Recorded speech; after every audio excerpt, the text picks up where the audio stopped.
Assalamualaikum warahmatullahi wabarakatuh.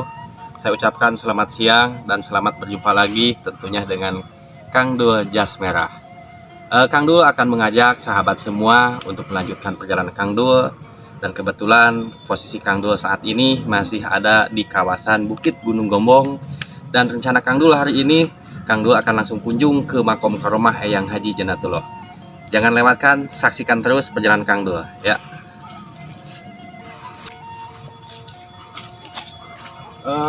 Dan Kang Dul akan mencoba melewati jalan yang nggak biasanya dipakai oleh warga masyarakat untuk kunjung atau silaturahim ke makom tersebut.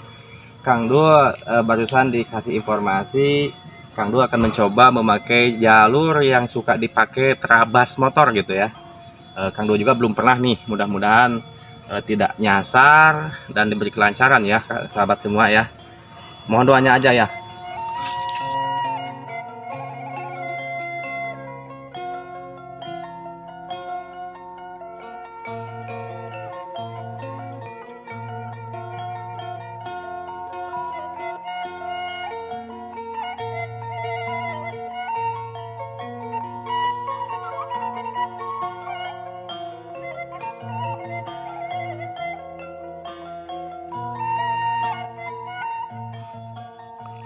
Sahabat semua, akses jalan lumayan nanjak ya. Mungkin ini akan memperlambat perjalanan Kang Dul untuk menuju Makom Karomah tersebut. Mudah-mudahan walaupun keadaan jalannya lecet, nanjak, mudah-mudahan Kang Dul bisa nyampe ke lokasi tersebut ya. Yuk jalan lagi.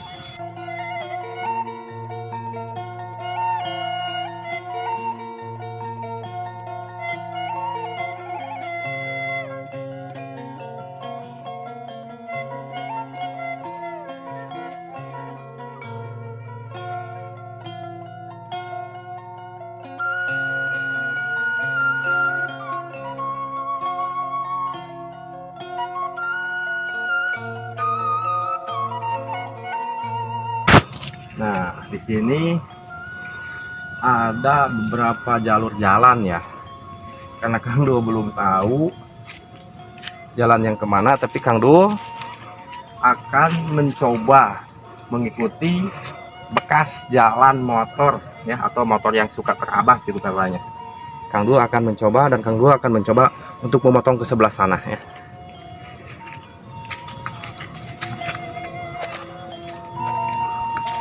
Nah, sahabat-sahabat Kang Dul semua, sahabat bisa langsung menyaksikan atau melihat jalan akses yang menuju ke makom tersebut.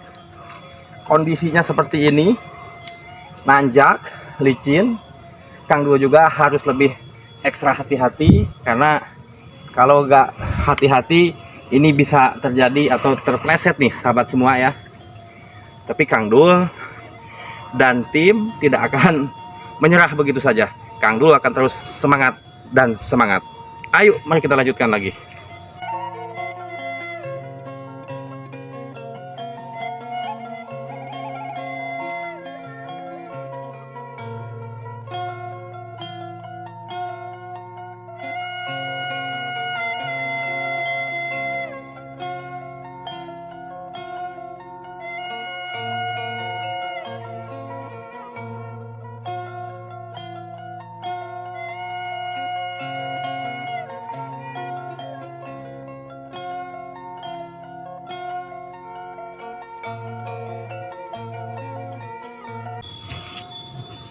Nah, sahabat semua, Kang Dul sudah nyampe di ketinggian, entah ketinggian berapa ratus meter ya dari permukaan laut. Yang jelas ini posisinya nanjak sekali, dan Kang Dul sendiri sahabat ini masih ngos-ngosan merasakan saking nanjaknya. Kang Dul kecapean. Di sini ada dua lorong jalan, tapi ini kedua-duanya mungkin yang sering kali dipakai kegiatan para pemotor terabas. Ini masih jauh perjalanan, ini belum seberapa ya sahabat semua. Kang Dul terus akan berjalan untuk nyampe ke lokasi tujuannya. Mohon doanya Kang Dul gak bosan-bosan untuk memohon doa terhadap sahabat semua Semoga keberangkatan Kang Dul untuk Makom Karomah Eyang Haji Janatullah di perjalanan diberi kelancaran, keselamatan, dan diberikan keberkahan ya. Ayo sahabat semua.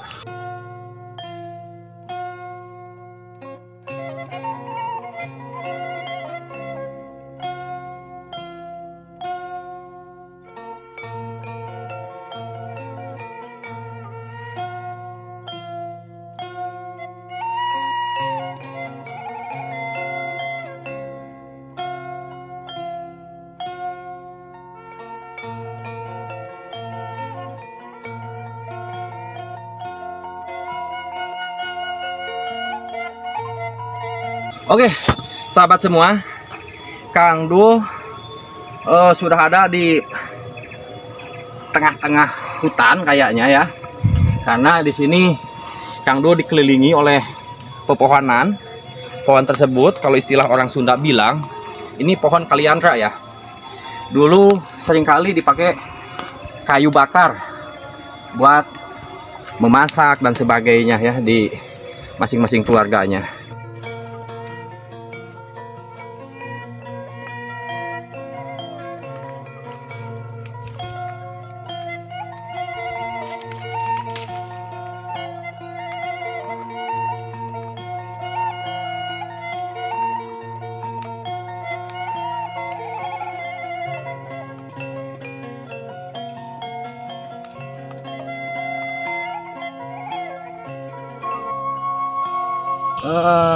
Ya sahabat semua, sahabat Kang Dul, alhamdulillah setelah berjam-jam Kang Dul berjalan melalui semak-semak dengan jalan yang terjal ya.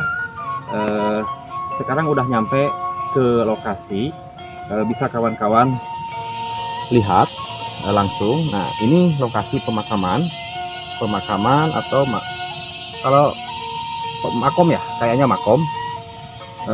Ini lokasinya, sahabat-sahabat semua bisa dilihat biar sahabat semua tahu ini makom. Nah di sini Kang Dul melihat di sini kayaknya ada yang kunjung.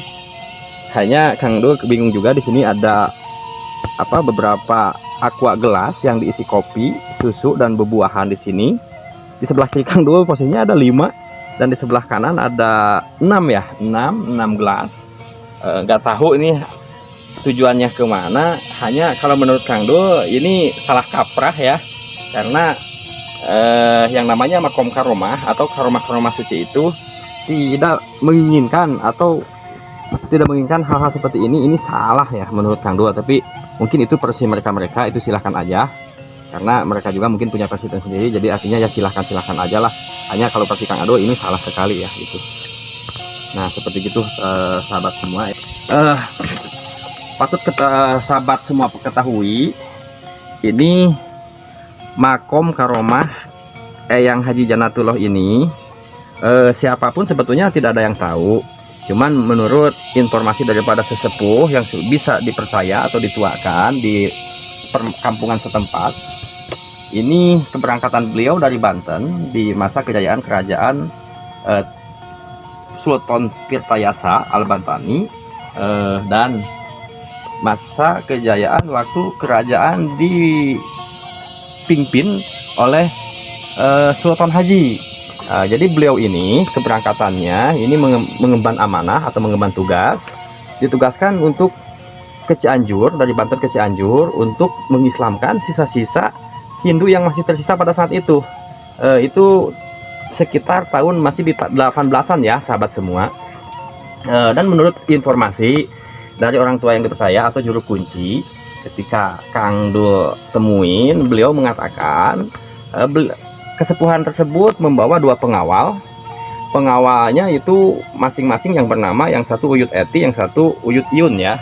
Kalau Uyut Eti itu menurut versi mereka itu yang bernama, ya siapalah Kang Dul lupa lagi. Kalau Uyut Yun itu yang bernama Raden Rahmat Hindir Andang Kusuma, itu pengawal ya yang menemani keberangkatan beliau untuk melaksanakan syiar Islam ya, untuk mengislamkan sisa-sisa Hindu yang masih tersisa pada saat itu atau abad itu ya sahabat semua. Dan di sini sahabat semua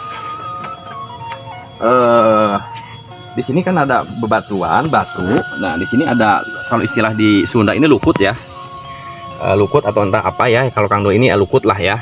Ini katanya bisa kalau misalkan sahabat-sahabat semua punya anak yang lagi belajar mengaji ya di sekolah dan sebagainya, apabila ini agak lambat ya pola pemikirannya, jadi katanya secara syariat dan hakikat Allah Subhanahu wa taala ini bisa diambil nih kawan-kawan, katanya diambil, dikerik ya, lalu disangrai lah ya kalau istilah bahasa Sunda, lalu dikopikan, diminumkan terhadap anak. Bismillah insyaallah katanya ini bisa bisa membuat anak tersebut menjadi pintar lah gitulah ya, insyaallah gitu, atas izin Allah gitu ya sahabat semua. Nah, di sini juga sahabat semua, ini kan ada pohon, mohon izin kesepuhan, ini ada pohon namanya pohon kimenyan. Ini pohon tumbuh hanya satu-satunya nih, nggak ada lagi pohon kimenyan. Artinya pohon kimenyan ini salah satu simbol manakala ada peziarah atau orang yang mau bersilaturahmi atau ingin berdoa terhadap Allah Subhanahu wa taala di tempat suci ini. Kalau ingin melaksanakan sunnah Rasul atau membakar wewangian, jadi tidak usah bawa dari rumah, cukup mengambil getah ya atau kulit pohon tersebut untuk dibakar dan menjadikan wewangian seperti itu. Ini ada di sini ada sulam, ini kayaknya kain kapan, ini tahun berapa dipasangnya nggak tahu. Kalau menurut informasi ini sulam dari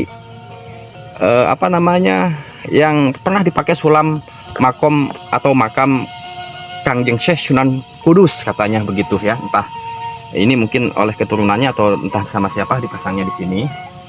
Nah, sebetulnya lokasinya bukan ini ya sahabat semua, pernah tempo hari Kang Do diantar sama juru kunci, bukan yang ini buatan katanya.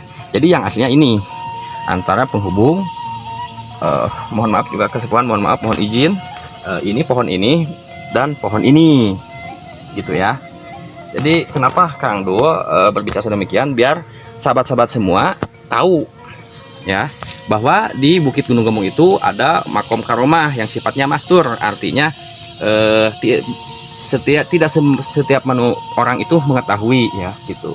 Ini sebetulnya sudah lama sekali gitu, bahkan keturunan-keturunan yang mengawal beliau ini ada sih di Kampung Pojok.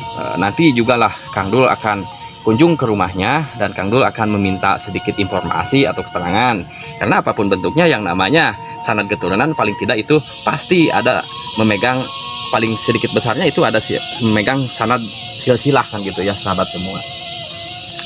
Nah, kita lihat ke sini.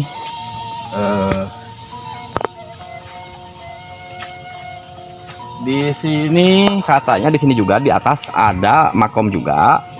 Beliau yang bernama Eyang Gembong Sakti ya sahabat semua. Eyang Gembong Sakti itu merupakan yang jaga ya, yang jaga di sini. Kenapa disebut Eyang Gembong Sakti? Sebetulnya bukan Eyang Gembong Sakti. Kalau menurut cerita itu Eyang Gembong Sakti. Ya, Eyang Gembong Sakti lah ya sahabat semua. Karena gembong itu merupakan ruas bambu yang sangat besar, artinya kumpulan yang sangat besar. Artinya tempat ini pernah dipakai musyawarah, nah gitulah ya. Kalau menurut informasi ini pernah dipakai musyawarah, disakseni dengan 7 raja dan 9 wali menurut informasi, walau alam bil murad. Tapi ya sahabat semua, mudah-mudahan apa yang Kang Dul katakan itu semuanya benar. Namun apabila ada kesalahan penyampaian, mohon maaf, karena Kang Dul manusia biasa, Kang Dul tidak sempurna, karena kesempurnaan itu hanyalah milik Allah Subhanahu wa taala. Seperti itu ya sahabat semua. Untuk sementara Kang Dul mau istirahat ya. Terus Kang Dul juga mau berdoa dulu, mau berdoa, meminta pertolongan. Sahabat semua, alhamdulillah Kang Dul dan kawan-kawan sudah melaksanakan tawasul. Dan kayaknya nih karena takut hujan, Kang Dul gak lama-lama untuk tinggal di sini atau berkunjung di sini, dan Kang Dul tidak akan melanjutkan perjalanan untuk ke makomnya Eyang Gembong Sakti, nantilah di lain waktu ya. Maka dari itu ikuti terus channelnya Kang Dul Jas Merah. Ini nanti Kang Dul akan kunjung ke sana ya. Nah, Kang Dul akan selalu berpesan terhadap sahabat semua. Kenapa Kang Dul di sini membuat moto Jas Merah? Karena menurut Kang Dul, kita sebagai anak cucu dan keturunan daripada leluhur-leluhur itu jangan sampai lupa purwadaksi atau lupa tentang sejarah. Artinya tidak mungkin ada Kang Dul kalau nggak ada ibu dan bapak Kang Dul, dan tidak mungkin ada ibu dan bapak Kang Dul kalau nggak ada kakek dan nenek Kang Dul. Artinya Kang Dul berpesan terhadap sahabat semua, jangan sekali-sekali meninggalkan tentang sejarah. Ikuti terus perjalanan Kang Dul dalam channel Jas Merah.